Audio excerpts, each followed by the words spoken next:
আজি আমি ইন্দিৰা কলনীৰ যিটো মছজিদৰ যিটো ৱাল নিৰ্মাণ কৰাৰ যি কাম, এই কামত আজি মোকো আমন্ত্ৰণ জনালে মছজিদ কমিটিয়ে। তাৰ বাবে মই ধন্যবাদ জ্ঞাপন কৰিছোঁ। ইতিমধ্যে আমি আৰম্ভ কৰিছোঁ।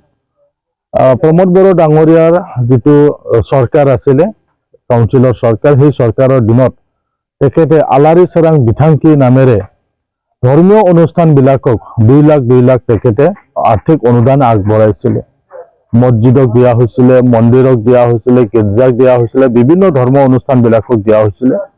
ঠিক সেইদৰে ইন্দিৰা কলনীটো মছজিদৰ বাবে তেখেতে আলাৰী চাৰাং বিথাংকিৰ ফালৰ পৰা 2 লাখ টকা তেখেতে আৰ্থিক বৰঙণি দিছিলে।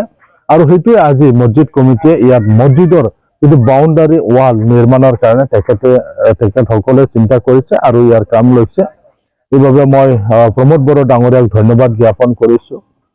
প্ৰমোদ বড়ো নেতৃত্বাধীন যিটো UPPLৰ চৰকাৰ আছিলে, সেই চৰকাৰে সকলো জাতি জনগোষ্ঠী সকলো ধৰ্মীয় লোকক লৈ পেলাই শান্তিপূৰ্ণ বিটিআৰ অঞ্চলত চৰকাৰ গঠন কৰাৰ কাৰণে তেখেতে চেষ্টা কৰি কাম কৰিছিলে। প্ৰমোদ বড়ো সকলো জাতি জনগোষ্ঠীক লৈ কাম কৰিছিল। আমাৰ অঞ্চলত, আমাৰ এই কাউন্সিলত 26টা জাতি জনগোষ্ঠী আছে। 26টা জাতি জনগোষ্ঠীৰ ভাষা, কলা, সংস্কৃতি, ধৰ্মীয় সকলোকে যাতে সমানে আগবঢ়াই লৈ যাব পাৰে, তাৰ কাৰণে তেখেতে চিন্তা চৰ্চা কৰি কাম কৰিছিলে।